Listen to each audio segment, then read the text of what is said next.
یہ بھی اللہ رب العزت کی طرف سے ایک عطا ہوتی ہے، اس کا ایک فضل عظیم ہوتا ہے کہ بندہ اپنی نافرمانیوں کو یاد کرتے ہوئے اللہ رب العزت کی بارگاہ سے استغفار طلب کرتا رہے، اور اگر ہو سکے نا دوستان محترم تو اپنی نافرمانیوں کو یاد کر کے رونے کی کوشش کیا کریں، اس لیے کہ اللہ رب العزت کی ذات سے ڈر رکھ کر رونا خود ہمارے نبی کریم حضرت محمد مصطفیٰ صلی اللہ علیہ وآلہ وبارک وسلم کی سنت ہے۔ آقا علیہ الصلوۃ والسلام کی ذات برکات حالانکہ رحمت للعالمین ذات ہے، مگر پھر بھی اللہ رب العزت کی ذات سے اتنا خوف رکھتے تھے کہ اکثر آپ آنکھوں سے آنسو جاری ہو جایا کرتے تھے آقا علیہ الصلوۃ والسلام کی چشمان مقدس سے۔ حضرت عبداللہ بن عمر بن العاص رضی اللہ تعالیٰ عنہ ارشاد فرماتے ہیں کہ ایک دن آقا علیہ الصلوۃ والسلام کی بارگاہ میں ہم بیٹھے ہوئے تھے،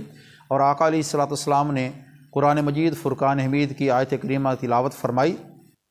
اللہ رب العزت کی بارگاہ میں دعا کی، ہاتھ اٹھا دیا آقا علیہ الصلوۃ والسلام کی ذات برکات نے،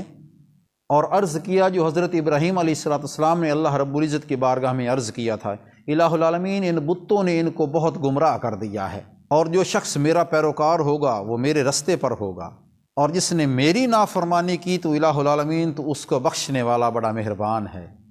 اور پھر وہ آیت کریمہ تلاوت فرمائی جو حضرت عیسیٰ علیہ الصلوۃ والسلام کا فرمان علی شان اور ان کا قول ہے، اے اللہ اگر تو ان کو عذاب دے گا تو یہ تیرے بندے ہیں، اور اگر تو ان کو معاف فرما دے گا تو تیری ذات بڑی غالب اور بڑی حکمت والی ہے تیری ذات۔ فبقا، آقا علیہ السلام نے جب یہ تلاوت فرمائی تو پھر رو پڑے، رونا شروع کر دیا آقا علیہ السلام کی ذات برکات نے۔ اللہ تعالیٰ نے فرمایا کہ اے جبریل جاؤ میرے پیارے محبوب حضرت محمد مصطفیٰ صلی اللہ علیہ وسلم کی بارگاہ میں، اور ان سے جا کے پوچھو اتنا گریہ زاری کیوں طاری ہو گیا، حالانکہ اللہ کی ذات جانتی بھی ہے۔ حضرت جبرائیل امین آقا علیہ السلام کی بارگاہ میں حاضر ہوتے ہیں، پتہ کر کے پھر اللہ رب العزت کی بارگاہ میں حاضر ہوتے ہیں۔ یہ محب اور محبوب کی آپس میں محبت کا معاملہ ہے۔ اللہ تعالیٰ نے پھر فرمایا اے جبریل، جی رب جلیل، فرمایا جاؤ میری محبوب کی بارگاہ میں اور ان سے کہو کہ ہم عن قریب آپ کی امت کے معاملے میں آپ کو راضی کر دیں گے۔ فَقُلْ إِنَّكَ سَنُرْضِيكَ فِي أُمَّتِكَ، اور ہم آپ کو رنجیدہ نہیں کریں گے۔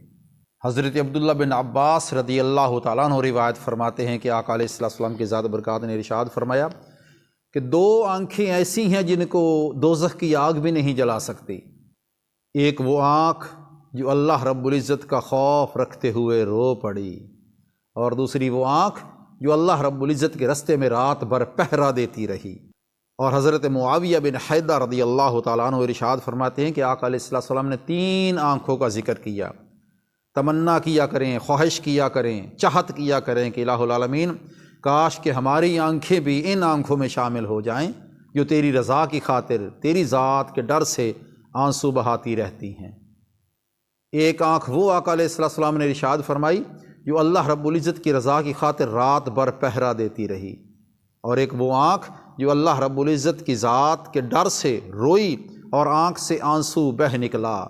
اس آنکھ کو دوزخ کی آگ نہیں جلائے گی۔ اور تیسری آنکھ آقا علیہ السلام نے ارشاد فرمائی کہ وہ آنکھ جو اللہ رب العزت کی حرام کردہ چیزوں سے باز رہی۔ اب صرف آنکھ کا باز رہنا نہیں ہے، ہاتھ کا بھی اللہ تعالیٰ رب العزت کی حرام کردہ چیزوں سے باز رہنا ہے، اور زبان کا بھی حرام کردہ چیزوں سے باز رہنا۔ اور آنکھ کا معاملہ تو پھر بہت ہی سینسٹیو اور بڑا ہی حساس معاملہ ہے کہ آنکھ اللہ رب العزت کی حرام کردہ چیزوں سے بچی رہے، دیکھے بھی نہیں، توجہ بھی نہ کرے، دھیان بھی نہ دے،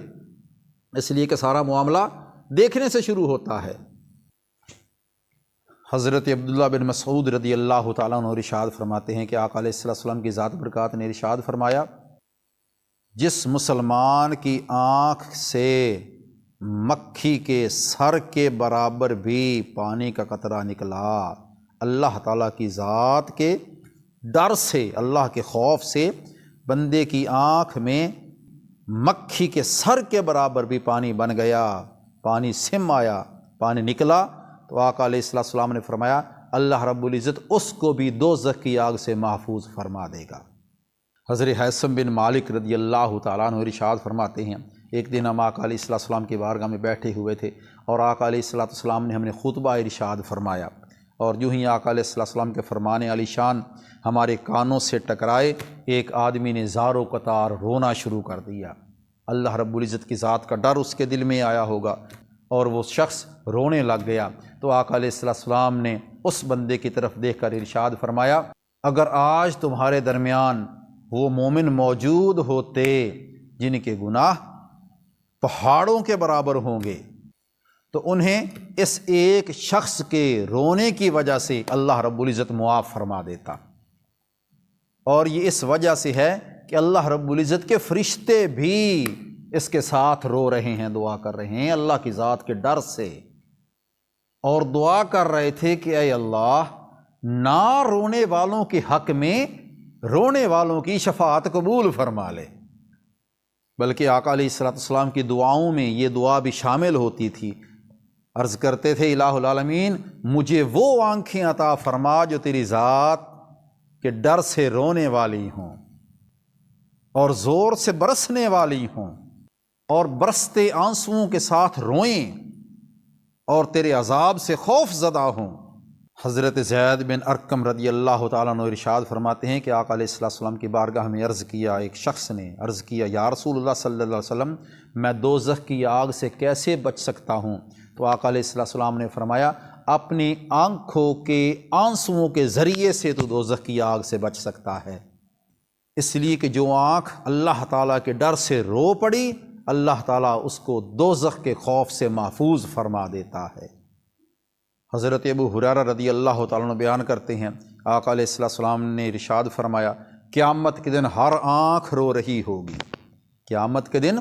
ہر آنکھ رو رہی ہوگی سوائے ان تین آنکھوں کے، ایک وہ آنکھ جو دنیا میں اللہ رب العزت کی حرام کردہ چیزوں سے بچی رہی، وہ آنکھ قیامت کے دن نہیں روئے گی، اور وہ آنکھ جو اللہ رب العزت کی ذات کی خاطر بیدار رہی وہ آنکھ بھی قیامت کے دن نہیں روئے گی، اور تیسری وہ آنکھ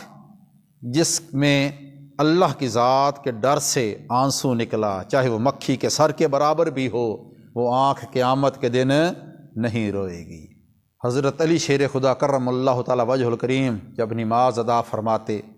تو آنکھوں سے آنسوؤں کے چشمے جاری ہو جایا کرتے تھے، اور نماز مکمل کرنے کے بعد اپنی داڑھی مبارک کو حضرت علی شیر خدا کرم اللہ تعالیٰ وجہ الکریم پکڑ کر ہلاتے اور روتے اور بیمار شخص کی طرح لوٹ پوٹ ہو جاتے، تڑپتے رہتے بیمار شخص کی طرح،